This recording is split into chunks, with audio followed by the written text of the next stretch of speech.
Desde o século passado, a região percorrida pelo rio Pajeú, no sertão pernambucano, tem sido cenário de violência e sem fim. Serra Talhada, antiga Vila Bela, é uma cidade onde nasceram e fizeram tropelias guerreiros e valentões como Lampião e Senhor Pereira. Hoje surge o nome de Vilmar Gaia, acusado oficialmente de 4 homicídios, embora os mais afoitos falem de 32 vítimas. Há mais de 50 anos, o historiador Capistrano de Abreu escrevia que no sertão dos tempos coloniais, as vinganças eram em geral de tocaia e marcavam o começo de longa série de assassinatos e vendetas. Atualmente, apesar dos estertores do coronelismo clássico, muita coisa permanece igual. A justiça privada continua sendo legítima no código de honra da população sertaneja. E para isso, contribuem a ineficácia da justiça local e a cumplicidade ou arbitrariedade do aparelho policial. De qualquer modo, a violência em Serra Talhada não pode ser comparada àquela existente em regiões metropolitanas como a da Baixada Fluminense. Investigando a violência em Serra Talhada, o Globo Repórter de hoje colheu os depoimentos de observadores neutros e apaixonados. Apenas não pôde ouvir Vilmar Gaia, escondido em lugar tão secreto que nem seu advogado sabe onde se encontra.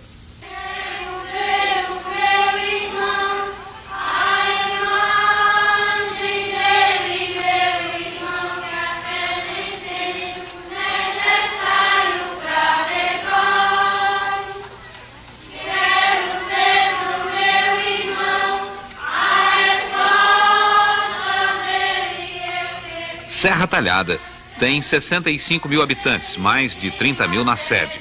Todos mais ou menos acostumados a uma rotina de violência que começou com a briga secular entre os clãs Pereira e Carvalho em luta pelo poder.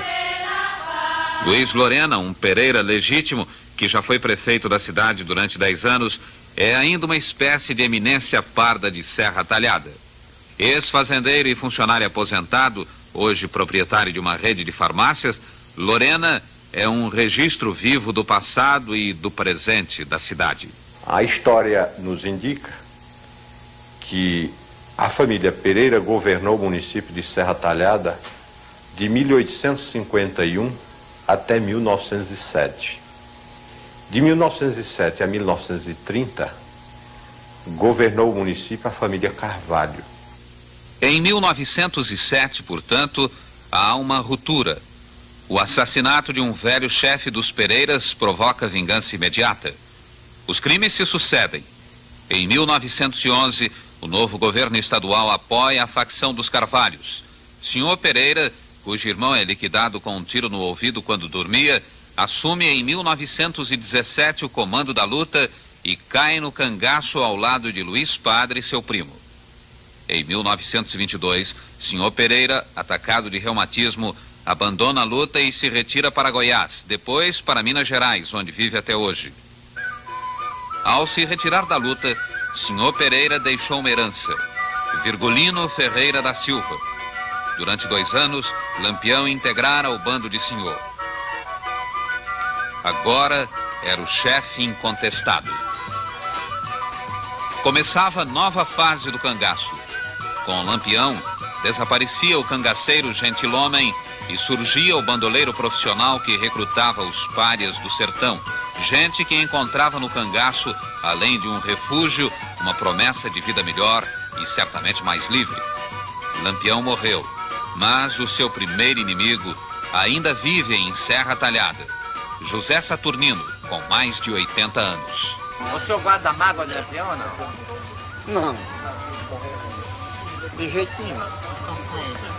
Agora ele não. Em grupo foi mal que já usa no interior do sertão. Não tem outro igual. Porque não é brincadeira um sujeito analfabeto, assim como ele era, e fazer uma força de 100 e tantos homens. José Saturnino mora na mesma fazenda onde se deram as primeiras escaramuças com Lampião. Tinha muito cangaceiro naquela época? Visto, quase todo mundo era. Eu não. Eu dei fé que sem a sombra do governo eu não resistia, não. Aí o que é que eu caí na sombra do governo. O senhor acha que teve sorte para escapar vivo?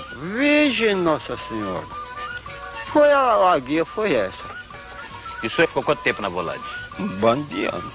O senhor teve combate com ele? Oxe! Era toda. Era enrascado mesmo, brigando. O senhor não ficava com medo, não? Hein? O senhor não tinha medo? Homem, eu não tinha muito medo não, porque eu vivia atrás dele. E homem, quando era com medo de um bicho, cobra quando tá dando uma noite, não mete o pé. Muitos outros civis se engajaram na polícia para combater Lampião. Entre eles, membros das famílias Gaia e Ferraz, hoje em pé de guerra.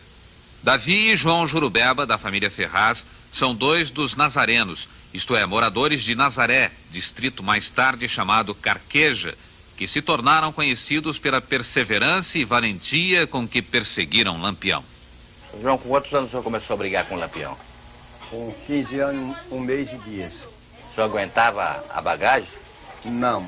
Eu conduzia uma parte e o meu irmão Davi Jurubeba conduzia a outra, porque eu não podia conduzir-a toda no começo. Teve gente da sua família que morreu na briga com o Lampião? Morreram 12 a 14. O senhor também matou muito no bando dele, né? Não. O grupo, a O família? grupo, a força. A força, né? A força matou. Eu mesmo. Mas matou foi ele. É verdade? Não, a força matou. Agora eu comandava, não sei se matei alguém, não é? Agora aqui dei combates. Eu acho que Lampião pensou que Batista estava se comunicando com o governo, aí eu acho que entendeu de querer perseguir Batista Gaia, e Batista saltou o lado do governo, juntou poucos de parentes, onde eu fui um, os que fui mais ele, e nesta luta tiramos 3 anos, andando junto aos Nazaré e diversos oficiais. Quer dizer que nesse tempo o Nazareno e os Gaia estavam tudo junto combatendo Lampião? Era, tava. Toda a vida os Nazaré foram amigos dos Gaia e os Gaia dos Nazaré. Nunca tiveram questão não, senhor. O município de Serra Talhada sempre pertenceu, em sua grande parte, sobretudo lado norte e lado oeste, à família Pereira. Esse fato decorre da ação dessa família, sobretudo do capitão da Guarda Nacional, Simplício Pereira da Silva, que expulsou do município ou da zona rural um grande número de índios, de nativos. E, consequentemente, eles conseguiram do governo, no começo, até o meado do século passado, aforamento de grandes áreas no município de Serra Talhada. Serra Talhada e parte do município de Belmonte. Daí porque eu posso assegurar que os maiores proprietários rurais do município são elementos da família Pereira. No próximo segmento, o começo da guerra entre os clãs Gaia e Ferraz. Entra em cena Vilmar Gaia, um rosário de homicídios.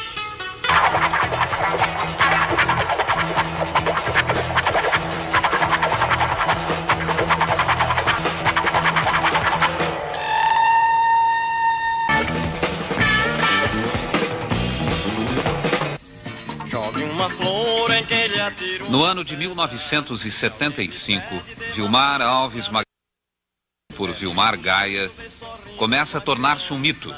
Tenho esperança que seu dia chegará. Nascido em 1949, Vilmar fez exame para a Polícia Militar quando a briga ainda não tinha começado. Foi reprovado. Segundo algumas versões, ele foi informante da polícia durante algum tempo. Qual a atual situação jurídica de Vilmar Gaia? Vilmar Alves Magalhães, Vilmar Gaia, responde atualmente a 4 processos. 3 em Serra Talhada e 1 na cidade de Salgueiro. Apesar de, inicialmente, a acusação era de que ele responderia por 32 homicídios.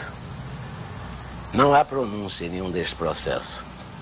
Ele está em liberdade em virtude de habeas corpus, que anulou a preventiva que o levou à prisão. Apenas nós não podemos saber, porque esses processos já estão concluídos, quando ele será pronunciado. E como ele não sabe se essa pronúncia chega a primeiro mandado antes da notícia, é que ele está atualmente em lugar incerto e não sabido nos sertões do interior do Brasil. Os jornais também falavam de uma guerra santa entre as famílias Gaia e Ferraz. Os Gaia, apelido tradicional que se incorporou ao nome oficial da família Magalhães, são agricultores estabelecidos há uns 80 anos no norte do município, ao redor do distrito de Santa Rita. São mais de 1000 pessoas que ocupam uma área de 18 quilômetros de comprimento por 1 quilômetro de largura, com mais de 50 propriedades que medem de 20 hectares a 1000 hectares. Essa área chama-se São João dos Gaia. A terra é fértil, dá milho, algodão, feijão, arroz e cana. A família Ferraz, também tradicional, é composta de comerciantes, fazendeiros médios, funcionários públicos. Como lembrança dos tempos de Lampião, muitos membros da família Ferraz seguiram carreira na Polícia Militar. Primeiro crime: Alberto Cipriano, Adalberto Moura, dezembro de 1970, mortos durante a seca numa frente de trabalho em São João dos Gaia. No fim de semana, na hora do pagamento, 2 soldados de polícia organizavam as filas para acesso ao tesoureiro, ao pagador. E nessa ocasião houve o desentendimento entre os 2 soldados de polícia e alguns elementos da família Gaia. Aí ele chegou, aí falou, disse, não estou procurando por isso não. É o seguinte, eu estou mandando você afastar, seu cara safado. Aí me empurrou, me deu um empurrão, né? Quando ele me empurrou, aí o outro me pegou, né? Me pegou. Quando ele me pegou, aí o outro pulou para trás e ficou atirando em mim, né? Aí depois continuou aquele tiroteio, né? O povo atirando e depois saiu tiro de todo lado, né? E acontece que a questão começou desse tempo. Segundo crime: João Batista Gaia, julho de 71. Assassinado no quarto da amante e jogado num matagal junto à caixa d'água da cidade com os sapatos trocados. Depois do assassinato ou da morte desses 2 soldados na frente de serviço, a polícia ficou irritada com alguns elementos da família Gaia, inclusive com o Batista Gaia, o mais velho da família, considerado o chefe da família, e todos sabemos aqui que foi elementos da polícia que o assassinou. Assassinaram ele de tiro e faca, e uma grande pancada na cabeça dele. E quem foi, você acha, Antônio? Bem, aí é o seguinte, a gente não vimos quem foi, né? Porque a gente mora aqui, né? Na fazenda não sabe. Mas por ver dizer, a gente fala que quem matou foi o velho Zé Cipriano, com mais outros companheiros dele. Zé Cipriano entendeu de vingar a morte do filho e de sobrinho na pessoa do pai de Vilmar, tendo contratado para a execução do crime o sargento Gilberto Matias dos Santos, que hoje ele é aposentado administrativamente pelo ato do governo. Então ele contratou pistoleiros forasteiros e executou a morte de Batista Gaia, pai de Vilmar. Ele se vingou de José Cipriano ou não? Não, está vivo. Está pronto para sustentar essa história perante qualquer autoridade que se torne necessária. Terceiro crime: Arnaldo Cipriano, janeiro de 73, assassinado em Salgueiro. Por ocasião da morte de Batista Gaia, pai de Vilmar, ele estava residindo no sul do país, mais precisamente em São Paulo. Então ele voltou ao norte com o objetivo de vingar a morte do pai. Daí porque ele ficou procurando uma oportunidade de encontrar-se com elementos da polícia ou com elementos da família Cipriano, que ele considerava seus principais inimigos. E todos sabemos que ele participou do assassinato do Cipriano, de um do filho de José Cipriano, em Salgueiro. Aconteceu esse caos com Arnaldo, que dizem que foi Vilmar, e ele ficou dentro da cidade, a polícia com a mão por cima dele, bebendo com a polícia, viu? E não tinham inimizado com eles. Se tinham, era oculto sem dizerem nada. Quarto crime. Pedro Inácio de Souza, junho de 74, assassinado no povoado de Jardim. Vilmar, acompanhado de soldados da polícia, foi à povoação de Jardim participar de uma festa. No momento, ele convidou, como o soldado também o fez, mulheres de vida livre e levou para a festa do Jardim. E foi dançar com elas no salão de dança, no clube local. E Pedro Inácio, suplente de comissário, achou por bem pedir para retirarem as mulheres. Houve discussão, daí gerou o conflito, que resultou com a morte de Pedro Inácio. Quinto e sexto crimes. Antônio Augusto Gaia, Natalício Nogueira, 13 de outubro de 74. No mesmo dia, Vilmar matou Antônio Augusto, seu primo, e o soldado Natalício, primo de Irineu Ferraz. O veículo de Vilmar acidentou o veículo de Antônio Augusto na rodovia entre Serra Talhada e Santa Rita. Na ocasião, eles discutiram e Vilmar sacou da arma e assassinou Antônio Augusto. Antônio Augusto tentou puxar a arma também? Dizem que Antônio Augusto correu em direção do carro para apanhar o seu revólver, mas antes que isso acontecesse, foi assassinado. E à tarde? À tarde, a polícia foi em busca de Vilmar na povoação de Santa Rita e lá o elemento mais visado por Vilmar, todos sabemos que era o soldado Natalício, foi também assassinado por Vilmar, que conseguiu fugir na ocasião. Por que Natalício era visado? Era um dos elementos visado por Vilmar, porque ele considerava Natalício um dos cúmplices na morte do pai. Agora, depois da morte de Natalício, que era um soldado, que disse que era metido a pistoleiro, aí da morte de Natalício para cá, aí começou a persiga para Vilmar, que também foi doente, que ele desapareceu daqui e nunca mais apareceu.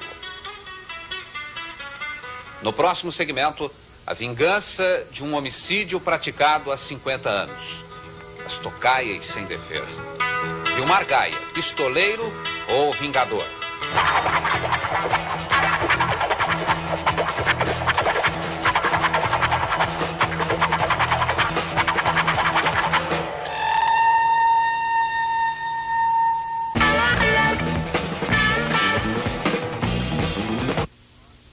No sertão, os ódios costumam durar muito tempo, e a vingança, mesmo não vindo a cavalo, acaba chegando. Sétimo crime. Luiz Desidério, assassinado em 1974 em Irecê, na Bahia.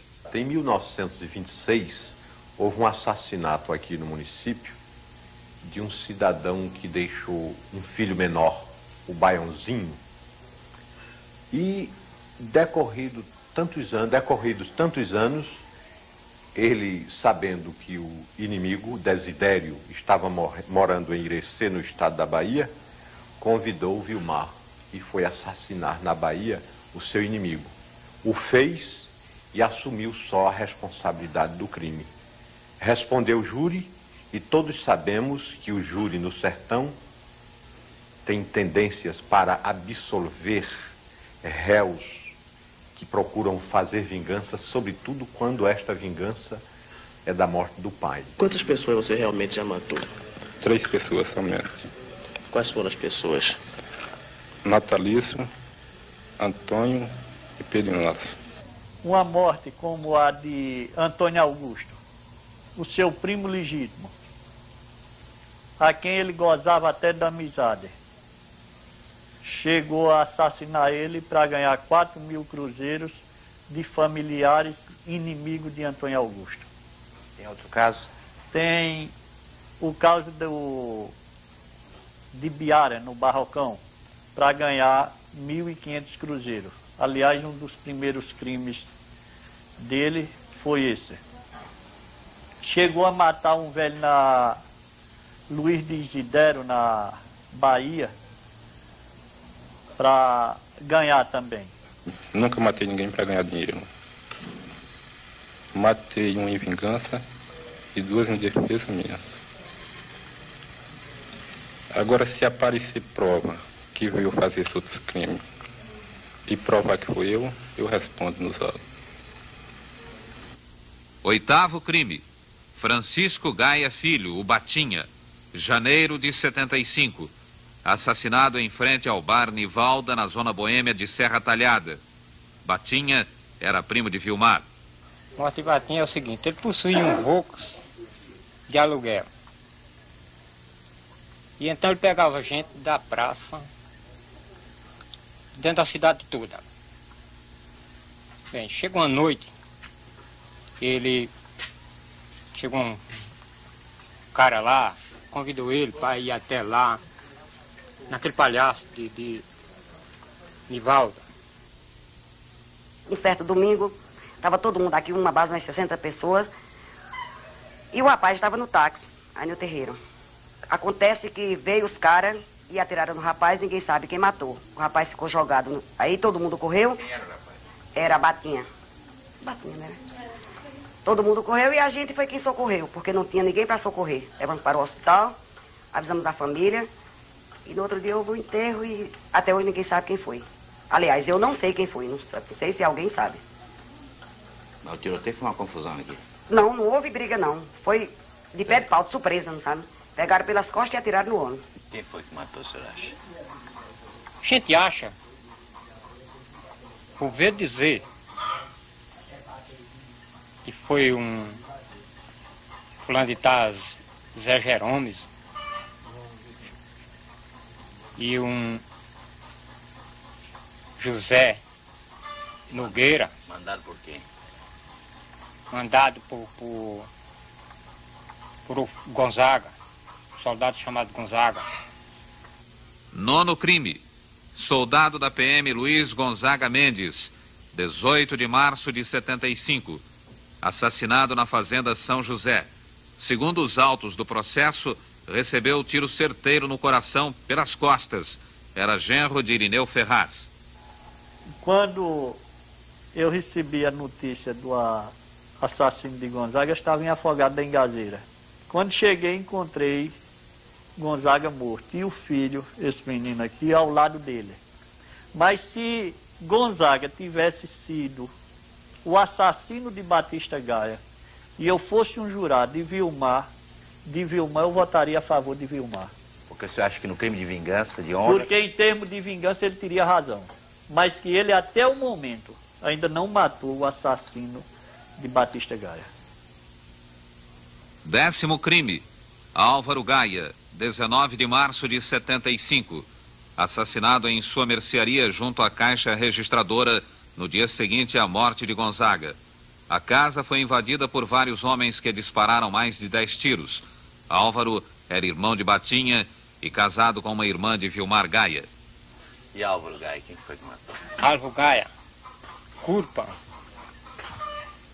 que foi o Erineu, junto com um irmão do Natalício e com o irmão do Gonzaga. A polícia apoiaram, porque eles sabiam, antes reuniu-se 4 carros e vieram lá para a casa de comércio dele. E esvaram o tiro de rifle. No próximo segmento, a perseguição implacável à família Gaia. A prisão de Vilmar, uma fuga controvertida. A soltura de Vilmar Gaia num clima de guerra.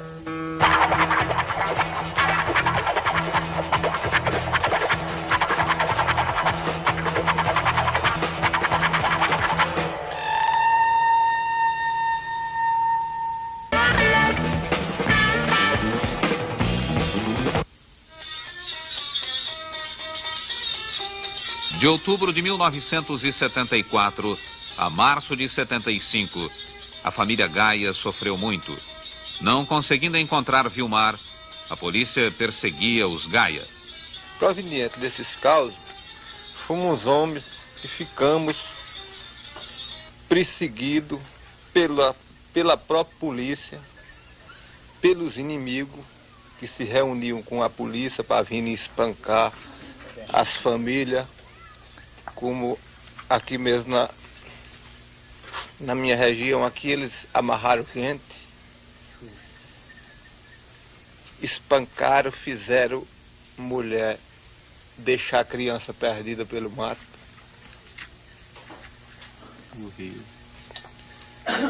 Morreu um garoto perdido.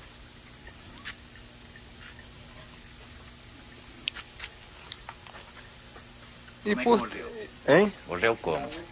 Ora, se a mãe com medo deixou o garotinho inocente, perdeu-se.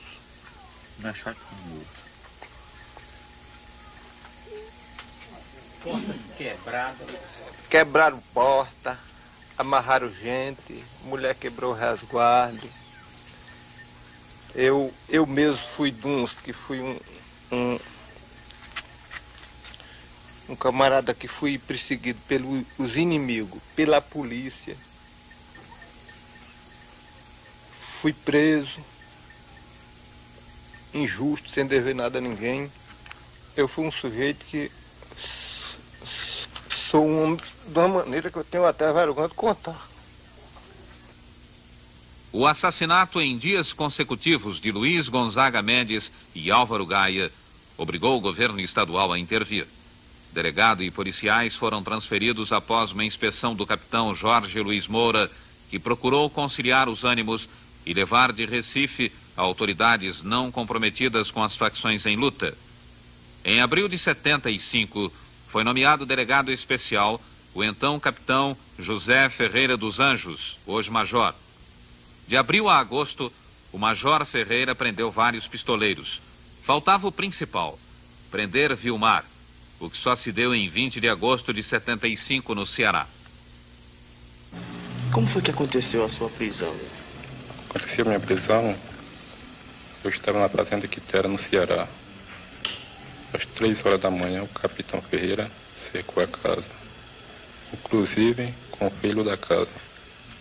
Aí mandou que o rapaz fosse conversar comigo, que eu me entregasse, que ele me garantia. Ele saísse na minha frente, ele saísse na minha frente e eu saísse atrás, né? Então, dessa maneira eu fiz. Abri a porta e fui até onde estava o capitão. Aí lá me entreguei, né? Por que você não reagiu? Não interessava para mim, né?